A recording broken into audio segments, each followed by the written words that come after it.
Ei, professora Helena! Oi! Acabaram as férias, bora trabalhar? Não acredito! Eu vou reencontrar os meus aluninhos? Eba! Veste a camiseta!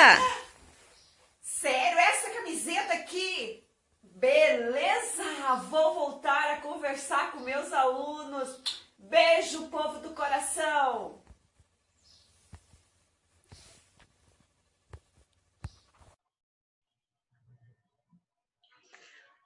Tá aí.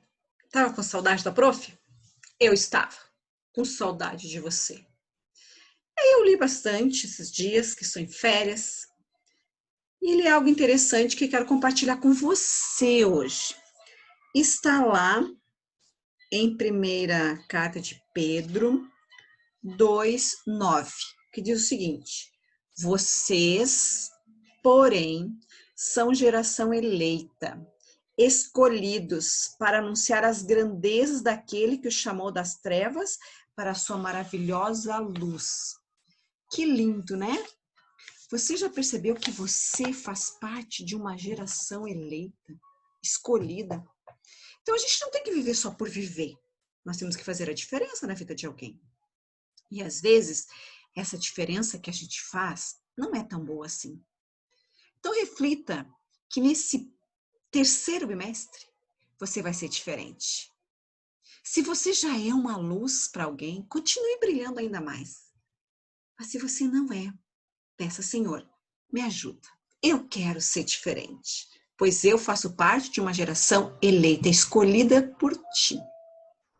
Então, que Deus ajude você a ser um vencedor nesse terceiro bimestre e que as bênçãos cheguem até a sua família e todos sejam cheios de vida, de saúde, de paz, de alegria e muito amor nesse coração aí, certo?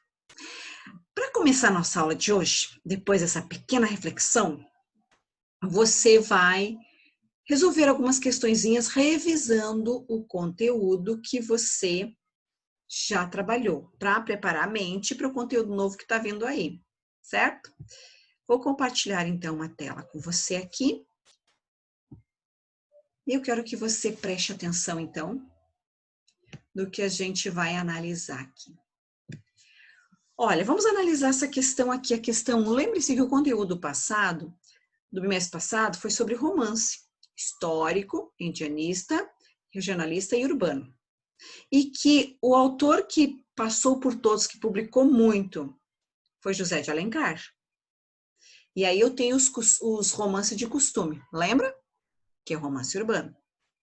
O romance histórico, também ligado ao romance urbano, eu tenho obras o quê? Que retratam figuras que viveram realmente no Brasil dentro das obras.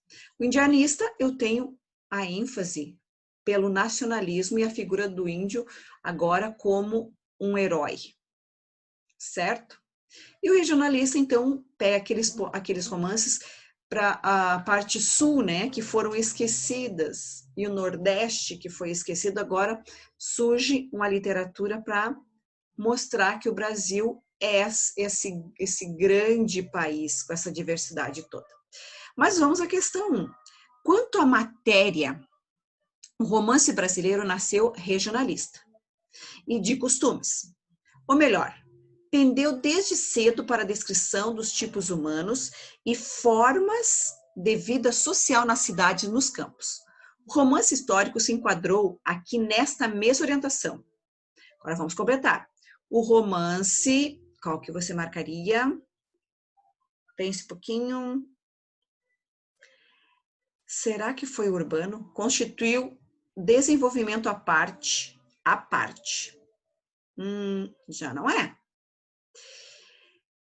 Do ponto de vista da evolução do gênero e corresponde a certas necessidades poéticas e históricas, de estabelecer um passado heróico e lendário. Quem era o nosso herói? Índio. Então, onde tem essa palavrinha? Indianista, pode ser a B ou pode ser a I.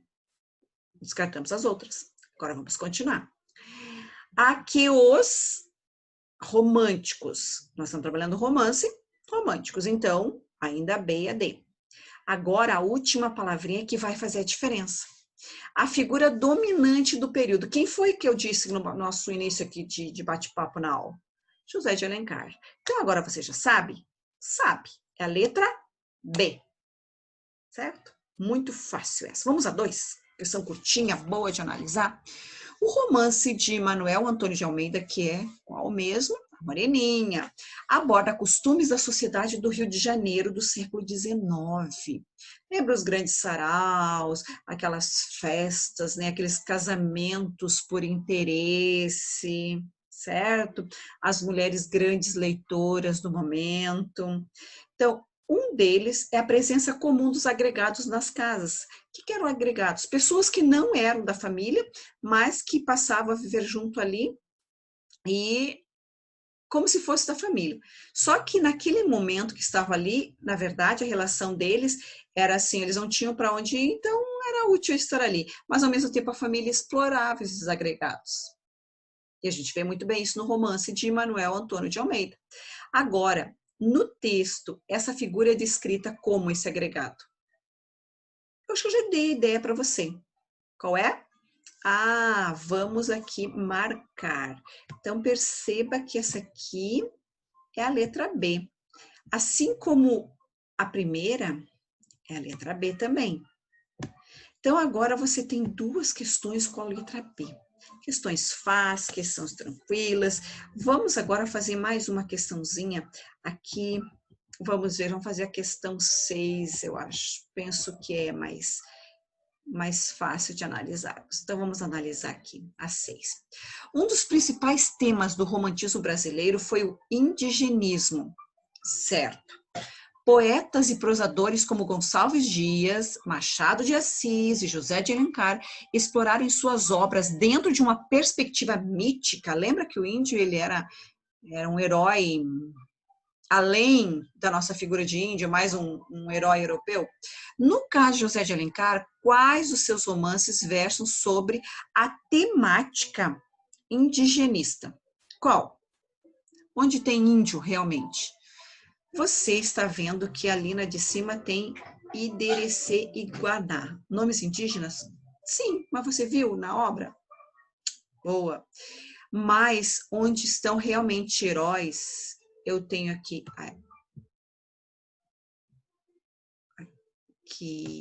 Iracema, o Guarani e o Birajara. São os heróis míticos. Não é aquele índio nosso brasileiro, mas aquela figura ainda do índio europeu, muito forte. Vamos agora fazer mais uma questãozinha para que você relembre um pouquinho o nosso conteúdo. Olha só que lindo, a questão 8.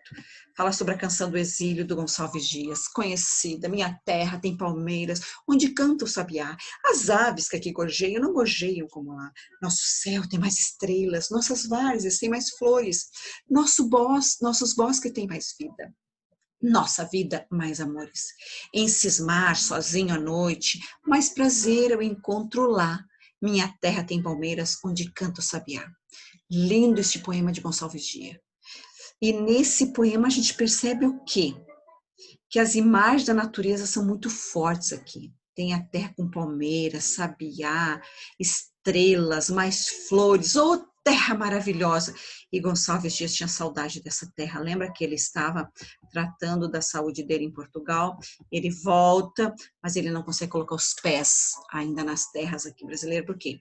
Havia um naufraga, ele está muito doente, ainda está lá numa cama, né, bem rústica, trazendo ele, e ele acaba morrendo, vendo as terras do Brasil, mas não conseguindo pisar aqui.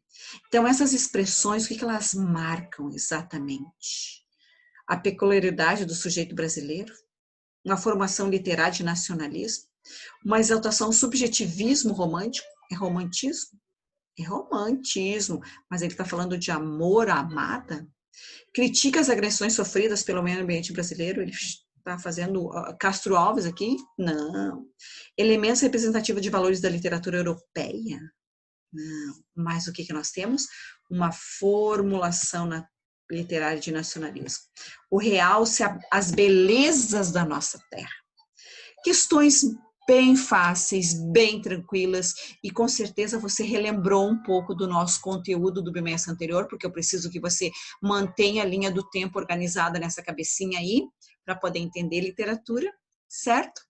Literatura te leva a pensar, literatura te ajuda a ficar crítico, para que você possa escrever o seu texto dissertativo argumentativo bem elaborado, certo?